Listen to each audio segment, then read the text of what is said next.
नमस्कार, मैं हुसैन रिजवी। नमस्कार, मैं हूं ज्योत्सना पाटनी। ज्योत्सना, आज जरा बचपन की बातों से शुरुआत करते हैं। तो आज भी छोटे बड़े सबको अपने अपने बचपन के किस्से बहुत सारे याद आते होंगे और उस समय की बात भी याद रखना अब सबके लिए शायद उतना आसान नहीं होता होगा, लेकिन इंपॉर्टेंट बहुत सी बातें ऐसी हैं बचपन की जो हम याद करने की कोशिश जरूर करते हैं और करना चाहते भी हैं, लेकिन कई बार वो हमसे स्लिप होने लगती है, हम चीजों को शायद भूलने लगते हैं। बिल्कुल हुसैन, ये याददाश्त के कमजोर होने की निशानी है जो बातें आप कर रहे हैं। अक्सर कहा यह जाता है कि उम्र बढ़ने के साथ दिमाग कमजोर होने लगता है, लेकिन अब तो यंग एज में भी ये परेशानी बहुत ही कॉमन है और लोगों में देखने को मिल भी रही है। और जब शरीर में ब्रेन को सबसे स्ट्रांग माना जाता है तब ये हाल हो तो फिर थोड़ी टेंशन होती है। बिल्कुल, और हो भी क्यों ना, घर हो या ऑफिस, हर जगह दिमाग लगातार काम जो करता रहता है। दरअसल ब्रेन हमारी बॉडी को कंट्रोल करता है। शरीर को चलाने में स्पाइनल कॉर्ड, नर्व्स और न्यूरॉन्स का एक बड़ा नेटवर्क शामिल है।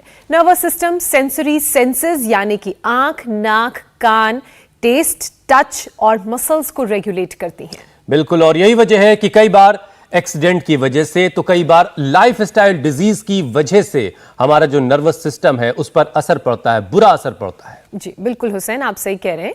और इसमें बस एक बात और जोड़ देती हूं, फिर आप अपनी बात पूरी कर लीजिएगा। जो नर्वस सिस्टम का काम होता है वो है बॉडी पार्ट्स में इंफॉर्मेशन को वहां से यानी कि बॉडी पार्ट से ब्रेन तक ले जाना और ब्रेन के ऑर्डर को बॉडी पार्ट तक पहुंचाना। बिल्कुल, और तभी नर्वस सिस्टम में खराबी आने से brain, spinal cord, nerve root और मसल से जुड़ी दिक्कतें होने लगती हैं। मसलन नसों में ताकत की कमी का हो जाना, नसों में दर्द, ज्यादा पसीना आना और हाथ पैर के कांपना, जो हाथ पैर में कंपन सीख होने लगती है, ये तमाम जो लक्षण हैं वो नजर आने लगते हैं। जांच होने पर ब्रेन से जुड़ी बीमारियों का पता चलता है जिसमें पार्किंसन, अल्जाइमर्स, डिमेंशिया शामिल हैं। और ऐसे में जरूरी है कि मामला गंभीर होने से पहले सावधान हो जाया जाए। वैसे भी आज वर्ल्ड मेंटल हेल्थ डे है और स्वामी रामदेव आज यही बताने वाले हैं कि बॉडी के साथ साथ ब्रेन की हेल्थ का कैसे ख्याल रखा जाए। और स्वामी जी हमारे साथ जुड़ भी गए हैं, वो हम उन्हें खेतों के बीच से देख भी रहे हैं। स्वामी जी बहुत बहुत स्वागत है आपका। प्रणाम स्वामी जी। स्वामी जी बहुत बहुत स्वागत है। बहुत बहुत प्रणाम ज्योत्सना जी और हुसैन भाई। और देखो, ये खेतों में, जंगल में रहने से ही मेंटल हेल्थ ठीक हो जाती है फिजिकल के साथ। ये अजीत लड़का, ये सचिन, इनको नींद नहीं आती थी। स्ट्रेस, डिप्रेशन इतना ज़्यादा रहता था, एक तो सोया रहता था, एक जागता ही नहीं था एक को नींद ही नहीं आती थी। अब ये सारी चीज़ें यहाँ आकर के इस वातावरण में ठीक हो जाती हैं। इसलिए मैं सबसे कहूँगा जो अपनी सेहत को अच्छा बनाना चाहते हैं वो थोड़ा सा घरों से कभी कभी बाहर भी निकला करें और थोड़ा चेंज आने से। अब देखो, ये दाएं तरफ ये मोटी सी माता जी खड़ी हो, ताड़ासन करो। ये देखो, इसको माइक देना। बीपी, शुगर, मोटापा, वजन कितना तेरा? 100 किलो था। 100 किलो तेरा? 4 किलो कम हो गया बाबा जी मेरा 4 दिन में। 4 दिन में 4 किलो वेट कम कर लिया है? आज तो और ज्यादा कम आएगा। और बीपी शुगर? बीपी शुगर ही मेरी नॉर्मल है। मैं बीपी की गोली 1 दिन खाई, दोनों छूट गई मेरी इधर आने कितना से। रहता था? मेरा 400 रहता था खाने के बाद और 250 से कम तो कभी नहीं आया। 10 साल से शुगर थी मेरे को। अब देखो, अभी भी ठाड़ी तगड़ी लग रही है। उम्र कितनी है? मेरी 50 की उम्र है जी। अब खुश है जी मैं बहुत खुश हूँ बाबा जी। मैं बहुत बात करना चाह रही थी, इसीलिए मेरे को इतना उत्साह है कि कुछ मत पूछो। और इसके पीछे वाली देखो दौड़ रही है, उसको अर्थराइटिस था, क्या नाम है? कांता। और ये जो है, क्या नाम बेटा, इसको देना भाई। ओम बाबा जी, मैं आरती खंतवाल, पौड़ी गढ़वाल से। मेरे को सर्वाइकल और नींद नहीं आती थी बाबा जी, और एक ही बात को बार बार सोचती थी। तो मैंने हवन वो किया, हवन थेरेपी और योग थेरेपी जी, और योग से अपना वो ठीक किया सर्वाइकल। तो और आज हम सबको ये कहना चाहते हैं कि जैसे ये तो हमने थोड़े से बच्चे आज बुलाए थे क्योंकि जंगल में हम आ गए थे। करो, सब करो बेटा। ताड़ासन, तिर्यक ताड़ासन। और किसी को ऐसे जैसे हम बोटा वृक्ष के नीचे, ऐसा लग रहा कोई जो है ये लंबे लंबे श्वास, कल्प वृक्ष है जैसे, पूरा आनंद के साथ ऐसे थोड़ा सा घर से बाहर निकला करें। और वापस अपने गांव की ओर कभी कभी चले जाया ऐसी करें, खूबसूरत खेतों जगह में स्वामी बैठ जी आपके करके पास वहाँ है। खुली हवाओं में प्राणायाम किया करें। अगर वैसी जगह सबको मिल जाए तो फिर कहना ही क्या है। अच्छा स्वामी जी, अक्सर ये देखा जाता है कि हम अपने शरीर के दूसरे हिस्सों के मुकाबले अपने दिमाग की सेहत की तरफ कम ध्यान दे पाते हैं। सबको डोले शोले चाहिए, चौड़ी छाती चाहिए, अच्छी मसल्स चाहिए, लेकिन ब्रेन के सेहत को लेकर के सब जो है वो थोड़ा सा नजरअंदाज करते हैं हम सब लोग, और आज हम उस पर बात कर रहे हैं। बहुत अच्छी बात है। तो स्वामी जी, ब्रेन स्ट्रांग रहे और दिमाग की कभी कोई बीमारी हमें ना हो, इसके लिए कौन कौन से योगाभ्यास करने वो तो आप बता ही रहे, लेकिन अपनी जिंदगी में ऐसी कौन सी छोटी छोटी बातें हैं जिनका ख्याल रखना चाहिए जिससे हमारी मेंटल हेल्थ जो है वो मजबूत बनी रहे।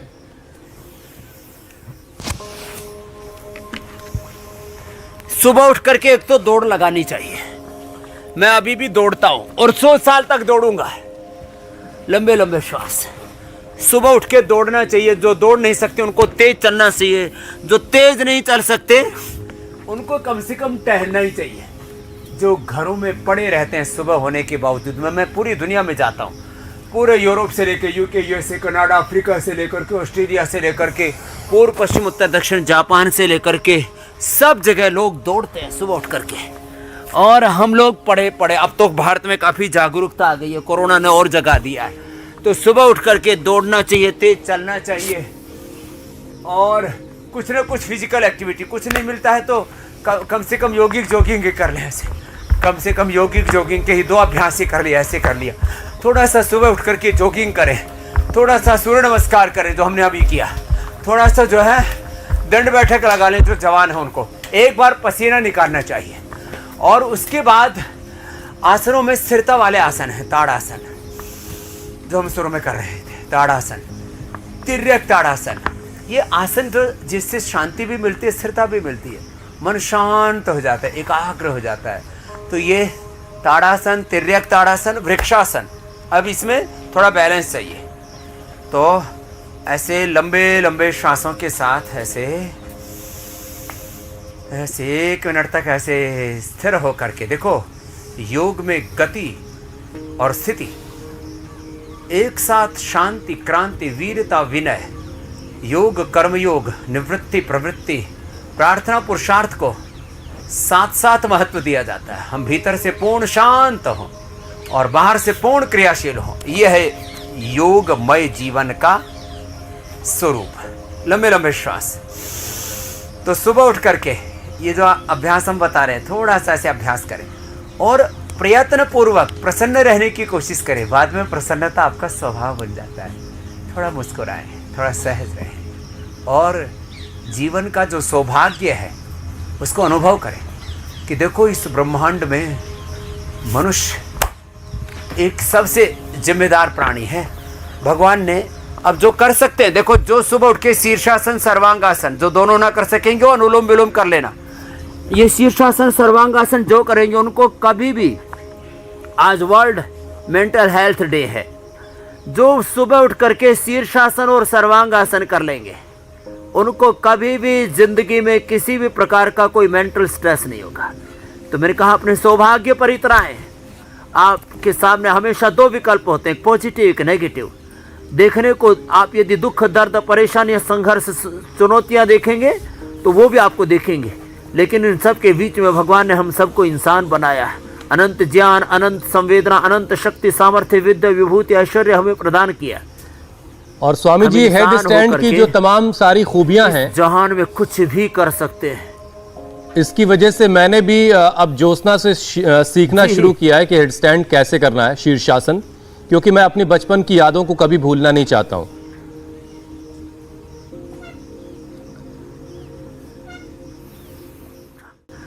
ये बहुत अच्छा है हुसैन भाई, इससे मेंटल स्ट्रेस तो दूर होता ही, इससे आंखें, कान, दिमाग, दिल, फेफड़े बहुत अच्छे रहते हैं। इससे स्ट्रेस तो इतना ज़बरदस्त कंट्रोल में रहता है। प्रोलैक्टिन, कार्टिसोल, एसिटिया जो स्ट्रेस हार्मोन्स है ना, एकदम ये बिलो नॉर्मल रहते हैं, नॉर्मल से भी कम। और प्रोडक्टिन, इंडोर्फिन, जो देखो ये एक अभ्यास है कहने को, शीर्षासन को या सर्वांगासन को एक ही बात है। दोनों का एक ही जैसा लाभ है करीब करीब। अच्छा स्वामी जी, तो प्रोलैक्टिन, कार्टिसोल, एसीटीएच, ये स्ट्रेस हार्मोन्स तो कम हो गए, इंडोर्फिन, इनकैफिलिन, सेरोटोनिन, डोपामिन, मेलाटोनिन, अच्छे हार्मोन्स बढ़ जाएंगे। अपने आप अंदर से हैप्पीनेस आती है, अंदर से खुशी होती है, रोके नहीं रुकेगी खुशी, छलकेगी ठीक बात। चेहरे पर, जीवन में। स्वामी जी अब जरा सिलसिलेवार तरीके से जो ब्रेन के डिसऑर्डर्स हैं, एक एक करके जो अलग अलग बीमारियां उस पर बात कर लेते हैं। और सबसे पहले बात कर लेते हैं न्यूरो डीजेनरेटिव डिजीज, जिसमें पार्किंसन आती है, अल्जाइमर है, डिमेंशिया है, ये भारी भारी बीमारियों के नाम है। और इसमें उम्र के साथ लोगों की मेमोरी जो है वो खत्म होने लगती है।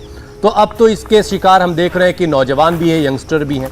तो कम उम्र में ही ऐसी क्या अपने अंदर आदत को डाल लिया जाए, शामिल कर लिया जाए, जिससे उम्र अगर बढ़े तो दिमाग की बीमारियां हमारे करीब ना आए?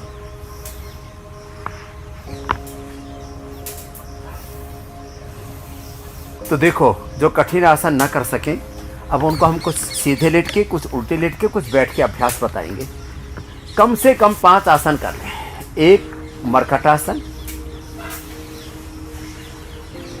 पवन मुक्तासन दूसरा, ये 2 आसन आराम से सब कर लेते हैं। उल्टे लेट करके भुजंगासन और शलभासन आराम से हो जाता है। और बैठ करके उष्ट्रासन और शशकासन, 6 तो आसन कर लें। और बचपन से ही मैंने कहा फिजिकल एक्टिविटीज में इन्वॉल्व रहें, जिससे कि के लिए भी ये प्रॉब्लम तो वो भी नहीं होगी। और क्या क्या करें, खान पान में विटामिन B12 की कमी ना होने दें, उसके लिए मिश्रित अनाज खाएं। आज हमने ऐसा ही प्रयोग रखा है। यहाँ पर एक तरफ दही बुलाया जा रहा है, हमारे एक बहुत बड़े महापुरुष हुए पूज्य स्वामी सोमानंद जी महाराज, उनके नूरगढ़ गांव से एक हमारी बहन आई हुई है, और हमारे अलग अलग बच्चे आज लंबे लंबे श्वासों के साथ हम करवा रहे हैं। मिक्स दालें, मिक्स सब्जियां, अलग अलग प्रकार के फ्रूट्स, ये जो हमारे यहाँ पर मिला जुला जो कल्चर था ना, मिलजुल के रहो और मिला जुला खाओ, तो ये मिश्रित मल्टीग्रेन आटा, मल्टीग्रेन जो है सारा जो फूड है, अलग अलग प्रकार की शाक सब्जियां, अलग अलग प्रकार की दालें, आज इसी के संदर्भ में भी बताने वाले। तो विटामिन B12 की कमी ना होने दें। बादाम, अखरोट, मुनक्का, खजूर, अंजीर रात को भिगो करके सुबह खा लिया करें। अब ये शहरों में तो प्रचलन में आ गया, गाँव के लिए तो मूंगफली ही जो है वो बादाम का काम करेगी। तो मूंगफली भिगो के खा ले और अंकुरित खा ले, उससे भी काम पूरा हो जाता है। फिर मेंटल हेल्थ के लिए 1 चम्मच गाय का घी, ये गाय का ही दही बिलोया जा रहा है, गाय का घी, 1 चम्मच मक्खन मिश्री खाने का हमारे यहाँ रिवाज है। अब पूरी दुनिया ही मानती है मेंटल हेल्थ के लिए, हार्ट के लिए 1 से 2 चम्मच गाय का घी, और उससे भी ज्यादा अच्छा होता मक्खन, और वो फ्रेश हो तो जबरदस्त है। तो मक्खन। अब 2 अभ्यास सीधे लेट के हो गए, 2 अभ्यास में उल्टे लेट के बता रहा हूं, भुजंगासन और शलभासन। तो बचपन से ही 1-2 चम्मच गाय का घी या मक्खन, और गाय का दूध जरूर पिए। गाय का नहीं मिले तो चाहे भैंस का ही पी ले, दूध जरूर पिए। और लंबे लंबे श्वासों के साथ। जिनको मेंटल प्रॉब्लम होने की संभावना है, जेनेटिकली जिनके परिवार में पार्किंसंस, अल्जाइमर, डिमेंशिया और स्ट्रेस, एंजाइटी जेनेटिकली भी होते हैं, तो फिर क्या करें? तो फिर बचपन से ही ब्राह्मी, शंखपुष्पी, उस्तखद्दूस, गाजवान, सौंफ आदि मेधा क्वाथ हम उपलब्ध कराते हैं। बचपन से ही थोड़ा मेधा क्वाथ रात को भिगो दिया, सुबह उसका पानी पी लिया, ये इसको मेडिकेटेड वाटर बोलते हैं। अथवा मेधावटी का सेवन कर लिया, ब्राह्मी, शंखपुष्पी आदि का पाउडर ले लिया, पहले इनका शरबत आदि पिया करते थे। सामान्य रूप से अश्वगंधा, ब्राह्मी, शंखपुष्पी, ज्योतिषमती, मालकांगनी जिसको कहते हैं, बच, ये बहुत अच्छी चीजें होती है। पहले बड़ी उम्र में थोड़ा थोड़ा ये सब खा लिया करते थे। ये भुजंगासन, फिर ये शलभासन। अच्छा स्वामी जी, अभी तक हम ये बात सेवन कर लिया करें। अब जब ऐसा क्या किया जाए, फिर हमें मेधावटी देनी पड़ती है, न्यूरोग्रिड देना पड़ता है जी। लेकिन स्वामी जी अब तक हमने बात की कि ऐसा क्या किया जाए जिससे हम मेंटल डिजीज की नौबत तक पहुंचे ही ना। लेकिन स्वामी जी, जो लोग अल्जाइमर के शिकार हो चुके हैं, जो लोग पार्किंसन की गिरफ्त में हैं, उनको क्या क्या करना चाहिए जिससे वो इस बीमारी को वहीं पर रोक रखें? और क्या ये बीमारी जड़ से खत्म भी की जा सकती है जिसको हो जाए? देखो, अभी तक मैं नहीं कहता था 1 साल पहले तक कि पार्किंसन अच्छा होता है। लेकिन मैंने पार्किंसन अच्छा कर दिया है। और आपने खुद अपने चैनल पर सुना है कि अभी एक बिहार से भाई आया, बोले स्वामी जी मेरे को तो 7 दिन में पार्किंसन अच्छा हो गया। अब सब रोगियों को सब रोज हर रोज नहीं बुला सकते। ये उष्ट्रासन और आगे झुक करके अब करेंगे शशकासन। पार्किंसंस 100% मैंने अच्छा कर दिया है। और डिमेंशिया के रोगियों में, अल्जाइमर के रोगियों में और पैरालिसिस के रोगियों में तो पहले से ही मैं देख रहा हूँ। पार्किंसंस तो अभी नया नया हुआ है तो 1 सप्ताह 2 सप्ताह में ठीक हो जाता है, और पुराना भी है तो मैं कहता हूँ 1-2 महीना लग जाएगा। लेकिन ये सारी बीमारियाँ अच्छी होती हैं। ये ब्रेन और नर्वस सिस्टम से रिलेटेड जितने भी डिसऑर्डर्स है, यहाँ तक कि माइल्ड ऑटिज्म के पेशेंट भी अच्छे हो जाते हैं। सेरेब्रल पैलिसी बहुत जो है ये भी अच्छी हो जाती है। तो ऐसी बीमारियों के लिए बस निरंतर योगाभ्यास, ये जो अभी हम आसन बता रहे हैं जितना कर पाएँ उतना आसन कर लिए। और प्राणायाम इसमें विशेष रूप से फ़ायदा करता है, प्राणायाम। और साथ में आयुर्वेदिक उपचार साथ में जो हम बताते हैं, सिरोधारा और पंचकर्मा षटकर्मा की छोटी छोटी चीज़ें, त्राटक जो कई बार हमने बताया हुआ है, ये छोटे छोटे उपाय करके इन सारी प्रकार की मेंटल प्रॉब्लम से हमने लोगों को निजात दिलाया है। आपने खुद हुसैन भाई देखा है। तो मैं सबको आश्वासन देना चाहता हूँ, कितने भयंकर आपको डिप्रेशन है, बस प्राणायाम करना शुरू कर दीजिए भस्त्रिका। अब देखो, मानसिक रोगों में सबसे ज़्यादा प्राणायाम, ओंकार और गायत्री का ध्यान, श्वासों पर ध्यान, कोई बिना ही मंत्र के, बस सांसों पर खाली ध्यान दे। जितने श्वास गहरे होंगे उतना ही मन आपका शांत होगा और आपको आंतरिक ऊर्जा मिलेगी, इनर स्ट्रेंथ मिलेगी, इनर आपको पीस मिलेगा, इटर्नल पीस मिलेगा, इन अनलिमिटेड पीस, हैप्पीनेस आपको अंदर से मिलेगा। तो आप, मैं सबसे कहूँगा जो योगाभ्यास में ये योगासन, यौगिक व्यायाम आदि हैं, इनके साथ साथ प्राणायाम के ऊपर विशेष फोकस करें मेंटल हेल्थ के लिए। भस्त्रिका 5 से 10 मिनट एक अनुष्ठान की तरह श्वासों का भीतर आधान करते हुए कि सारे ब्रह्मांड की सारी दिव्य शक्तियों का अपने भीतर में धारण कर रहा हूँ, उनका ग्रहण कर रहा हूँ। कपालभाति करते समय सारे अपने अशुभ का, विकारों का, दोषों का विसर्जन कर रहा हूँ। अनुलोम विलोम में 72,72,10,201 नाड़ियाँ, अष्टचक्र, 9 द्वार पूरे जागृत हो जाते, देह देवालय शिवालय बन जाता है। और हमारे 37 ट्रिलियन सेल्स और एक एक सेल के 7 बिलियन बेस पेयर के डीएनए के कंपोजिशन से, क्रोमोसोम्स के छोटे छोटे जो घटक उनसे बना ये बड़ा रहस्यपूर्ण रोमांचक जो शरीर, जिसके ऊपर कई बार हमने बात की कि किस प्रकार से डीएनए, आरएनए, प्रोटीन्स के एक्सप्रेशंस हमारे भीतर राइट डायरेक्शन में होते हैं, तो किस तरह से फिजिकल मेंटल हेल्थ हमारे अच्छी रहती है। तो भस्त्रिका, कपालभाति, अनुलोम विलोम, भ्रामरी, उद्गीत, शीतली, शीतकारी, चंद्रभेदी, सूर्यभेदी, नाड़ी शुद्धि, ये प्राणायाम विशेष रूप से उपयोगी हैं हुसैन भाई मेंटल हेल्थ के लिए। इसलिए प्राणायाम पर सबसे ज़्यादा फोकस करें। जिनको ये मेंटल इलनेस होती है, नींद बहुत अच्छी आने लगती है, फिर जिनको नींद नहीं आती उनको हम मेदावटी के साथ साथ कहते हैं, वो हमने कई बार बताया, मखाने और पोस्तदाने की खीर भी खा लें। वो जो है कच्ची प्याज का सेवन कर सकते हैं अपने भोजन के अंदर। और वो सिरोधारा का और बादाम रोगन नाक में डालना, बादाम रोगन से मसाज करना, जैसे कल भी हम बता रहे थे। इससे तो माइग्रेन पेन, सिर के दर्द से लेकर के नींद भी बहुत अच्छी आती है। तलवों पर बादाम रोगन से मसाज किया करें जिनको नींद नहीं आती है रात को। और जो कार्यक्रम रोजाना देख रहे हैं वो स्वामी जी की बातों को डायरी लेकर नोट भी करते रहें, योगाभ्यास करते रहें, और साथ साथ जो स्वामी जी बता रहे हैं उसको नोट डाउन जरूर किया करें, ताकि कहीं कोई बात जो है वो मिस ना हो जाए, कुछ गलती ना आप कर बैठें। अच्छा स्वामी जी, सर्दियां भी शुरू होने वाली हैं, सर्दियां दस्तक दे रही हैं, तो सर्दियों में ब्रेन स्ट्रोक के जो केस हैं वो बढ़ जाते हैं, और वक्त पर अगर इलाज ना मिले तो पैरालिसिस का भी खतरा है, जान भी लोगों की चली जाती कई बार। तो योग में इसके लिए क्या उपाय है?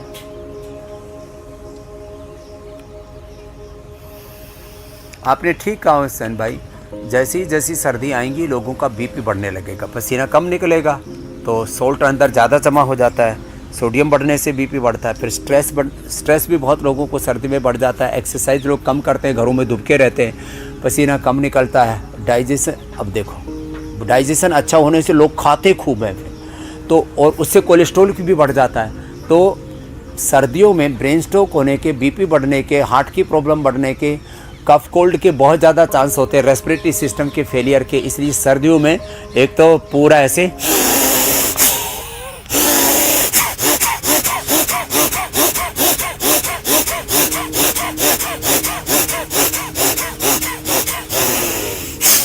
ऐसे मस्ती से किया करें, मस्ती का।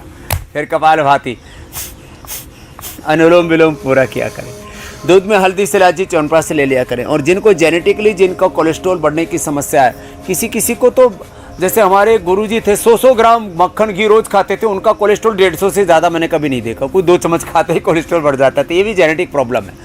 तो वैसे गाय का घी 1 से 2 चम्मच घिया मक्खन खाते हैं, जो आज हम यहाँ बता भी रहे हैं, दिखा भी रहे हैं। पूरा गाँव का पूरा आया कि आज कुछ खास तैयारी है। बाजरे की रोटी भी बन रही है, लकड़ी वाला चूल्हा भी जलता दिख रहा है और मक्खन भी निकल रहा है। आज बड़ी तैयारियां की हैं आपने। अच्छा स्वामी जी, ये सारे उपाय और तो ये जो मक्खन भी खाते हैं उनके उसके बावजूद भी नहीं बढ़ता। तो ज्योत्सना जी, तो जिनका ये कोलेस्ट्रॉल आदि बढ़ने की समस्या रहती है, 5-7 उपाय हम बताते हैं। एक तो वो रेडीमेड चाहे तो लिपिडोम ले ले, लौकी घनबटी खा लेने तो लौकी का जूस पी ले। अर्जुन की छाल, दालचीनी, रामबाण है, जिनको कैल्शियम डिपॉजिट तक हो जाता वो भी अच्छा हो जाता, कोलेस्ट्रॉल तो अच्छा होता है। आज एक भाई था जो है किशन उनका नाम था, उनका 20 इंजेक्शन फ्रैक्शन आ गया था। 1.5 महीने में उन्होंने 2-2 ढाई घंटा बस सुबह ये योगाभ्यास किया। 1.5 महीने के अंदर इंजेक्शन फ्रैक्शन 60 के ऊपर चला गया, 62। ये है इसका कमाल। तो लिपिडोम ले ले, लौकी घनबटी ले ले, अर्जुन की छाल ले लें, गोधन अर्क पी लें, लहसुन प्याज का सुबह खाली पेट सेवन कर लें। बॉइल्ड वेजिटेबल, आज सब बॉइल्ड वेजिटेबल ही हमने पूरा रखा हुआ है। इधर लेकर के आओ बॉइल्ड वेजिटेबल, देखो पूरा। तो ये बॉइल्ड वेजिटेबल लें, इतनी स्वादिष्ट होती हैं। अब जैसे आजकल मैं तो नवरात्र में खाली ये, अभी तो मैंने बॉइल्ड भी कुछ भी नहीं खाया, खाली पपीता और थोड़ा सा अनार और सेव, बस इतना ही खाया। कितना पेट एकदम देखो हल्का हो जाता है। अब ये बद्ध पद्मासन बिना प्रयत्न के अच्छा स्वामी जी, से हो जाता है। ज्योत्सना के पास अगला सवाल है आपके लिए, लेकिन उससे पहले चूंकि सर्दियों की बात हुई तो बहुत सारे लोग ये जानना चाहते हैं कि जैकेट वगैरह कभी खरीदी आपने कि नहीं खरीदी सर्दियों के लिए? हाँ, हमने तो आपको ऊपर लद्दाख में बर्फ में भी ऐसे ही देखा है। तो देखो, मैंने सच बात यह है कि ना तो कभी रजाई ओढ़ी, रजाई कभी ओढ़ी नहीं है।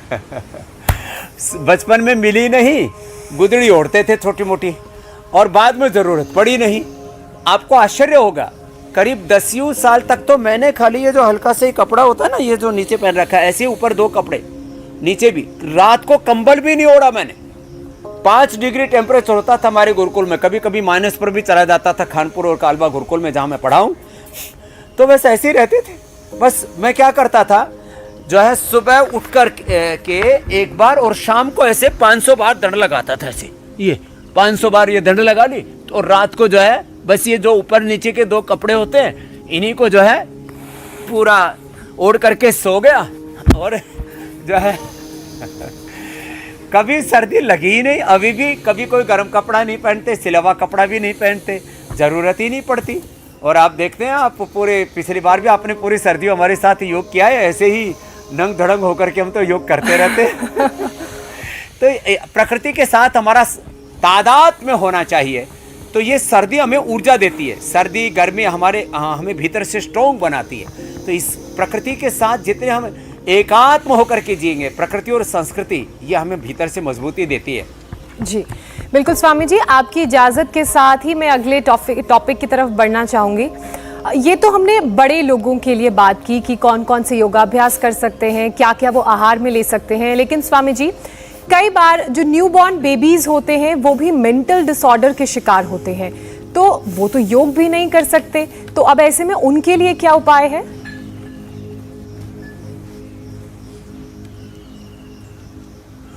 उनके लिए, छोटे बच्चों के लिए एक तो स्वर्ण प्राशन हमारे यहाँ होता था। तो स्वर्ण प्राशन ज़्यादा आता नहीं है किसी को, तो कम से कम इतना कर लें, बच्चों के लिए कुमार कल्याण रसम बनाते। तो चावल के बराबर, छोटे चावल, बासमती चावल के बराबर नहीं, छोटे चावल के बराबर कुमार कल्याण रस शहद में मिला करके और सोने या चांदी की सलाखा से, और नहीं तो अपने अंगुली से बच्चे को चटा देते हैं। और उससे अद्भुत लाभ होता है। सोने चांदी के पात्र में रखा हुआ पानी बच्चों को पिलाते हैं। बच्चों को ये जो मेधावटी, इसको पानी में घोल करके दिन भर एक गोली पानी में घोल लिया और उसमें थोड़ा शहद मिला दिया, वो बच्चों को एक एक चम्मच करके पिला देते हैं। बच्चों की मेंटल हेल्थ ज़बरदस्त हो जाती है। या अश्वगंधा का कैप्सूल आता है, उस कैप्सूल के अंदर अश्वगंधा का एक्सट्रैक्ट होता है, उसको पिला देते हैं। अथवा बच्चों को सारस्वतारिष्ट पिला देते हैं। सारस्वतारिष्ट और अश्वगंधारिष्ट आधी चम्मच थोड़ा सा बस पानी में घोल करके बच्चों को पिला देते हैं। ये छोटी छोटी बातें।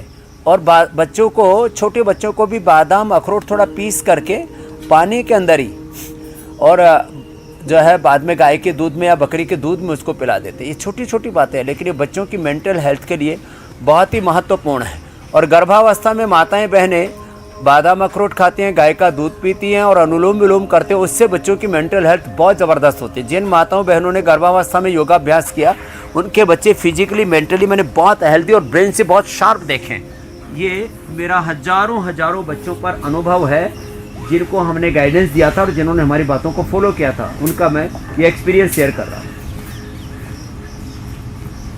अच्छा स्वामी जी, मस्कुलर डिस्ट्रॉफी, ये एक शब्द काफ़ी भारी भरकम सा है। मस्कुलर डिस्ट्रॉफी ये भी काफ़ी गंभीर बीमारी है, जिसमें बचपन से ही पूरे शरीर की जो नसें हैं वो धीरे धीरे कमज़ोर होने लगती हैं।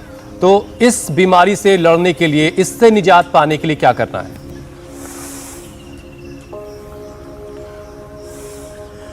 मस्कुलर डिस्ट्रॉफी को हमने इम्यूनोग्रिड पाउडर 50 से 100 ग्राम, रजत भस्म, ये चांदी और ये राम ये ज़बरदस्त है। चांदी भस्म में मेंटल हेल्थ के लिए अभी हमने लेटेस्ट इसके ऊपर रिसर्च किया। ब्राह्मी, शक्तिपुष्प, दूज, गाजवान, सौंफ और वचा, ये सब तो मैंने बताया आपको, गाय का घी, मक्खन आदि, मेधावटी। ये चांदी भस्म जो है मेंटल हेल्थ के लिए ज़बरदस्त है। तो 50 से 100 ग्राम इम्यूनोग्रिड पाउडर, 4 ग्राम मोती पिष्टी, 4 ग्राम रजत भस्म, चांदी की भस्म, 4 ग्राम उसमें वसंत कुसुमाकर, बड़ों को, छोटे बच्चों को उसमें कुमार कल्याण रस, या बहुत ज़्यादा जिनको दिक्कत होती है तो उनको हम स्वर्ण भस्म भी 250 mg से लेके 500 mg और 1 ग्राम तक 1 महीने में खिला देते हैं। और मैंने मेंटल हेल्थ में ज़बरदस्त लाभ देखा इसका। और साथ में मस्कुलर डिस्ट्रोफी के जो बच्चे उठ बैठ नहीं पा रहे थे, बिना सहारा के वो अपने आप चलने फिरने लग जाते हैं यहाँ करके, उनको ये पाउडर देते हैं। साथ में उनको इम्यूनोग्रिड वटी देते हैं, उनको अश्वशिला देते हैं, और उनको दूध के साथ खजूर खिलाते हैं, और उनको जो है स्प्रुलिना, ये जो है पूरी बॉडी और ब्रेन के लिए भी बहुत ज़बरदस्त है स्प्रुलिना, इनका सेवन कराते हैं और उनको अनुलोम विलोम ज़्यादा कराते हैं। मस्कुलर डिस्ट्रोफी के पेशेंट्स को मैंने ज़बरदस्त लाभ देखा है। तो ये उपाय करने से सभी लोग इसको नोट डाउन कर लेंगे, जैसे आपने कहा नोटबुक रखा करें, तो मस्कुलर डिस्ट्रोफी भी अच्छा होता है। बहुत ही ख़राब अवस्था में पहुंच गए तो अलग बात है। तो प्रारंभिक अवस्था का मस्कुलर डिस्ट्रोफी जो हमने उपाय बताए, इनसे ठीक हो जाएगा हुसैन भाई।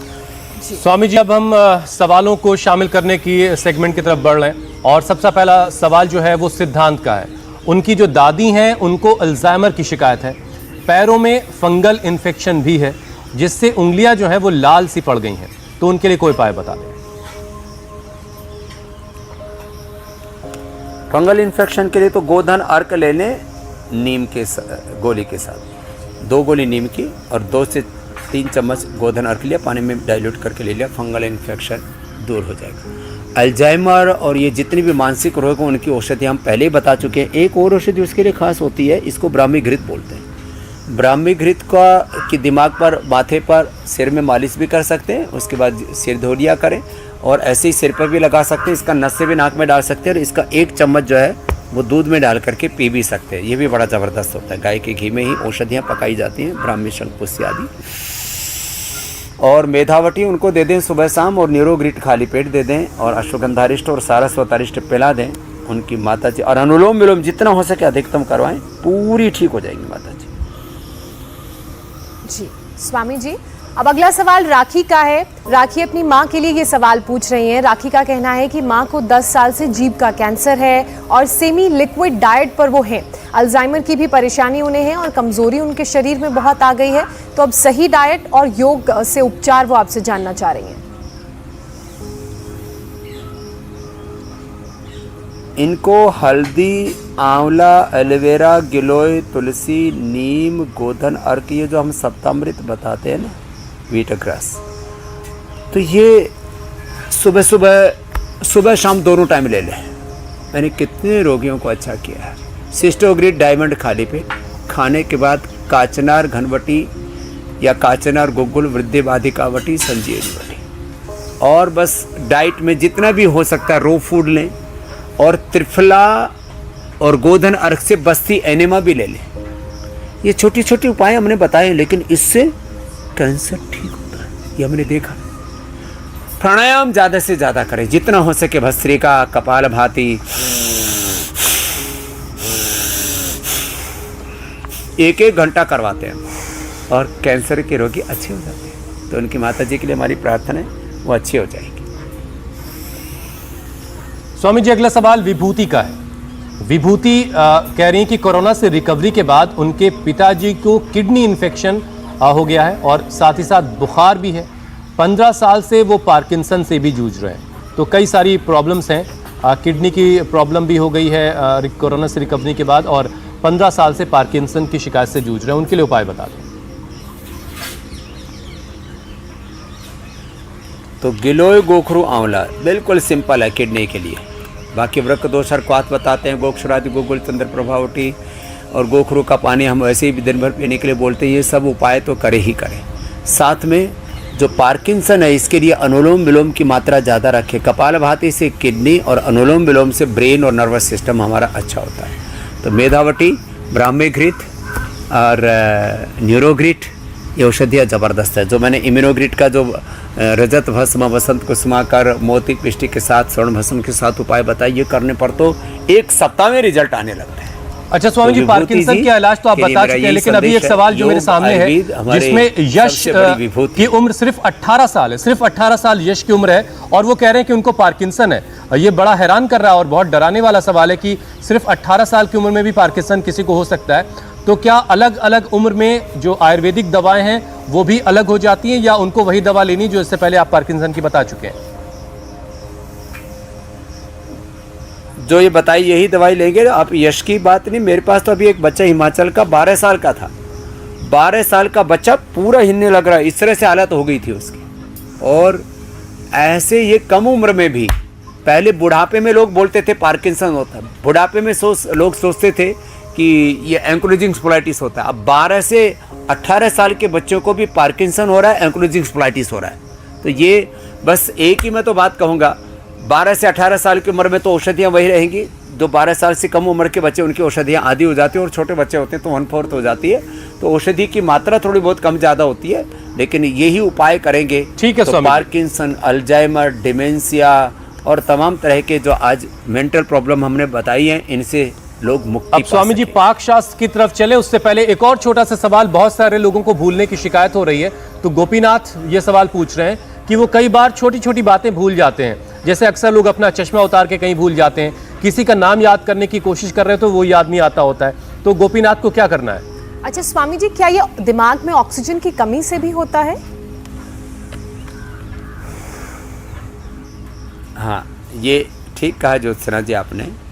एक तो श्वासों पर ध्यान दें। मैं आपको बिल्कुल सिंपल बात बता रहा हूँ। सुबह सुबह जब फ्रेश होते हैं, ऑक्सीजन पूरा मिल रहा होता है, तो दिन भर की सारी बातें और कल भी जो बातें याद नहीं आती, सुबह सुबह याद आ जाती। सांसों पर ध्यान दें, इससे अपने आप बहुत सारी समस्याओं का समाधान हो जाएगा। योग की साधना में इसको विपश्यना भी कहा जाता है। बौद्ध दर्शन में, जैन दर्शन में इसको प्रेक्षा ध्यान, और योग दर्शन में ध्यान योगी इसका नाम दिया गया है। तो सांसों पर ध्यान दें, इससे भूलने की समस्या से छुटकारा मिलेगा। और थोड़ी देर शांत होकर के ओंकार या गायत्री का ध्यान किया करें। ओम, और यह भ्रामरी उद्गीत ओम।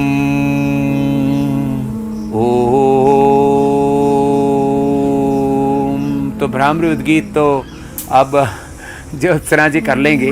हम बता रहे थे ये ठीक है स्वामी जी, अब जरा पाक शास्त्र की बात कर लेते हैं। बादाम रोगन भी करने का उपाय है, और बादाम योग के साथ साथ आयुर्वेदिक और घरेलू नुस्खे भी आपको बताने हैं। तो आज की जो पौष्टिक थाली है उसमें क्या क्या है, अब जरा उसकी तरफ चलते हैं। तो देखो, ये तो सब अनुलोम विलोम भ्रामरी करो तुम लोग, नहीं तो तुम मक्खन देखोगे। ये मक्खन की ओर बढ़ने की कोशिश में लग जाएंगे नहीं तो देखो, आज हमने पूरा घर सजाया हुआ है। घर में देखो ऐसे एक तो ये बाजरे की और रागे की जो रोटी है, इसमें ये जो माता जी इतनी देर से बोल रही है, ए इधर आओ भाई सीआरपीएफ के जवानों, तुम्हें ज़्यादा ज़रूरत है। ये तो हमारे जो अलग अलग भर्ती होते हैं ना पेशेंट, एक एक करके सारे आओ। तो ये देखो बाजरे की रागी की रोटी, हाँ ऐसे ही खाओ। और देखो मिक्स दाल बना रखी है, मिक्स सब्जी है। क्या करना है, 1 चम्मच गाय का घी लिया और इस 1 चम्मच गाय के घी के अंदर थोड़ा सा तड़का लगाया, हाँ थोड़ा सा तड़का लगा करके, और किससे तड़का लगाना है, तड़का लगाना है थोड़ा सा जीरा, थोड़ा सा धनिया, थोड़ी सी अजवाइन, ये थोड़ा थोड़ा डालना है, ज़्यादा नहीं, ज़्यादा तो फिर मसाला और ये अच्छे नहीं होते। और थोड़ा हींग और डाल दें तो फिर तो कहना ही क्या है। और इसमें फिर जो है इसमें हम डाल, देखो ये सारी मिक्स वेजिटेबल है और इसमें पनीर भी है। तो ये लो, अब ये खाएं। और मक्खन और मिश्री, ए आओ इधर आओ सीआरपीएफ के जवानों, ये मक्खन और ये मिश्री तुम्हें नवरात्र का प्रसाद मिल रहा है। स्वामी जी आप इसे तैयार करें, इसका तो वजन भी बढ़ाना है मुझे। आप अगर ज्योत्सना को भी आवाज देते कि ज्योत्सना इधर आओ, ये मक्खन लो, तो ज्यादा बेहतर होता। मैं खुशी खुशी आती। जरा मैं कल के कार्यक्रम के बारे में दर्शकों को बता दूं स्वामी जी। फेस्टिव सीजन में कोरोना का डर कैसे लड़ेंगे डेंगू चिकनगुनिया से हम, जब प्लेटलेट्स अचानक हो डाउन तो क्या होगा इंस्टेंट उपाय, डेंगू से बचने के लिए सुरक्षा का चक्र। कल सुबह 8 बजे स्वामी रामदेव देंगे यौगिक मंत्र। तो डेंगू चिकनगुनिया से कैसे लड़ना है इस फेस्टिव सीजन में और कोरोना से कैसे खुद को बचाना है, कल स्वामी रामदेव बताएंगे। स्वामी जी अब आपसे इजाजत लेने का समय है।